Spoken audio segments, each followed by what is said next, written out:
The walls of China's financial and political empire are starting to crack, and those cracks are spreading much faster than anyone expected. What began as a dramatic extradition of a Chinese tycoon now reads like a Hollywood thriller, but the reality behind it is far more serious. A man accused of orchestrating one of the largest global crypto scams in history has been sent back to China, and this isn't just about one criminal. It's a rare glimpse into how corruption, fraud, and deep systemic weaknesses are colliding inside the world's second-largest economy. And all of this is happening while tensions between China and Japan are rising to dangerous new levels, threatening global supply chains and geopolitical stability. What's unfolding in China right now is unprecedented, and the fallout could be massive.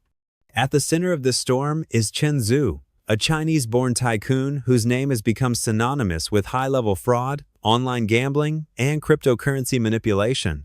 For years, he operated far beyond Beijing's reach, running a vast network of telecom scams and online casinos that stretched across multiple continents. But earlier this week, everything changed. In a dramatic move that sent shockwaves through international law enforcement, Chen Zhu was extradited from Cambodia back to China.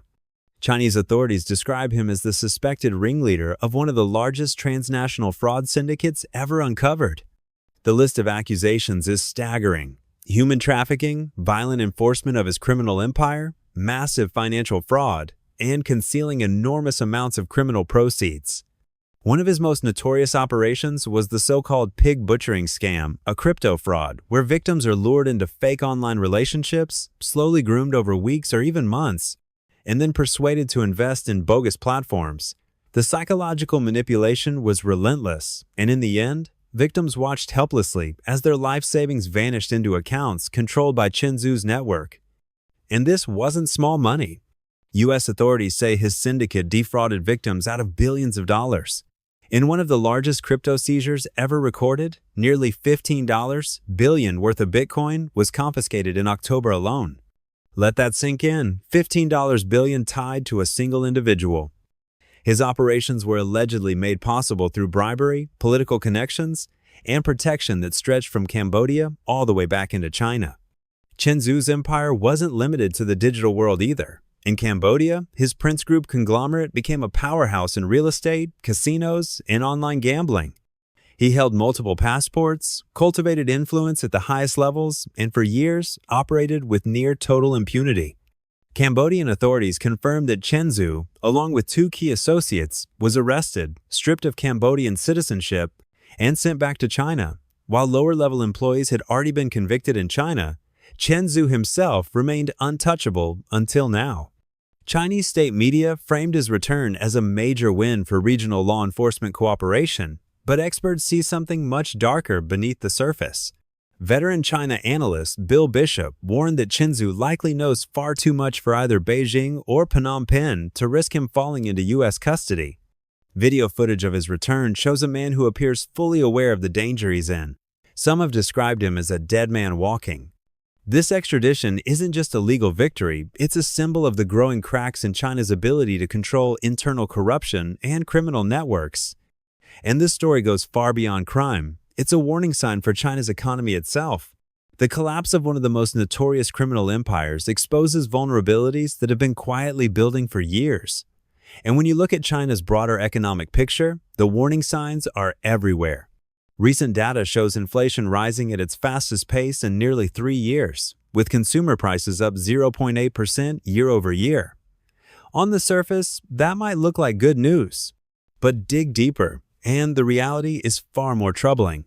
For the full year, inflation was effectively zero, the weakest result since 2009 and well below government targets.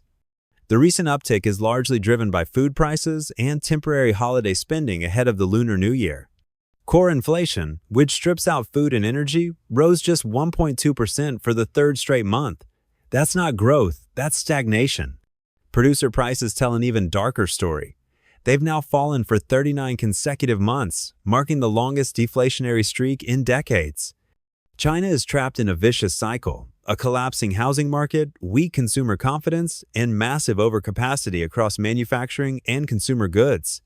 Attempts to rein in destructive price wars have largely failed, with automakers and other major industries continuing to slash prices just to stay afloat. Analysts warn that without serious intervention, this stagnation could drag on and pull global markets down with it.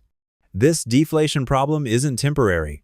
China's GDP deflator, the broadest measure of price changes, is expected to fall for a third consecutive year by the end of 2025, the longest streak since the late 1972. Economists at Morgan Stanley don't expect a real reversal until at least 2027. Beijing has promised to reduce involution and excess capacity, but progress has been painfully slow. Steel and automotive sectors continue operating far above demand, largely because officials fear job losses and social instability. And Qinzhu's case highlights yet another risk: the deep entanglement of criminal networks with legitimate business and government structures. The same opacity, political influence, and corruption that allowed his empire to flourish are now undermining economic reform and investor confidence. The collapse of a scam empire may only be the first domino. At the same time, China's external posture is becoming more aggressive, especially toward Japan. In recent weeks, tensions have escalated sharply.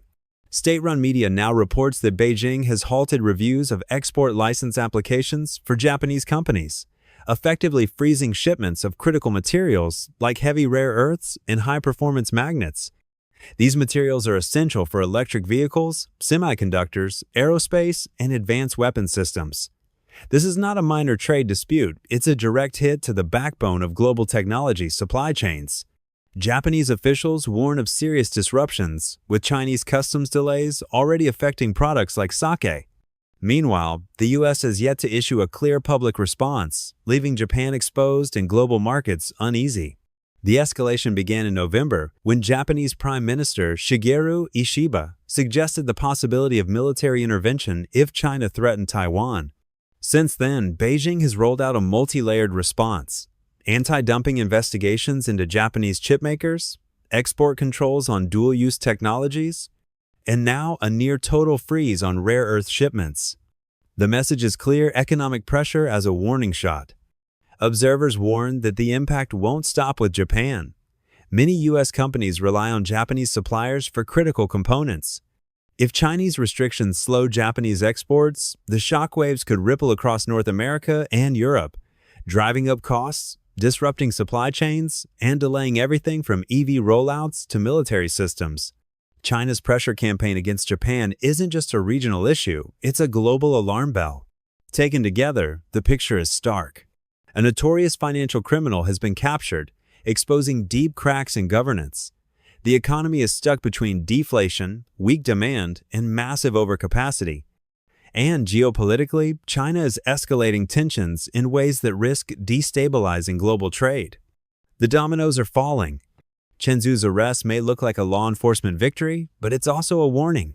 The systems that allowed his empire to thrive are still deeply embedded, and the consequences, economic, political, and strategic, are only just beginning to surface.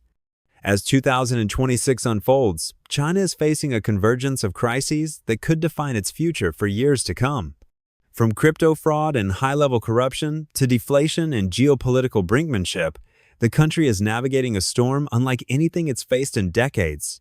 The world should be watching closely, because the collapse of a scam empire isn't just a crime story, it's a signal that China's complex web of power, economy, and influence is under unprecedented strain.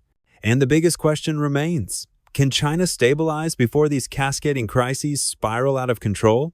Thank you for staying until the end of the video. World Decoded has many more stories yet to be told, and we hope you will continue to join us as we delve deeper into this world layer by layer. See you in the next video.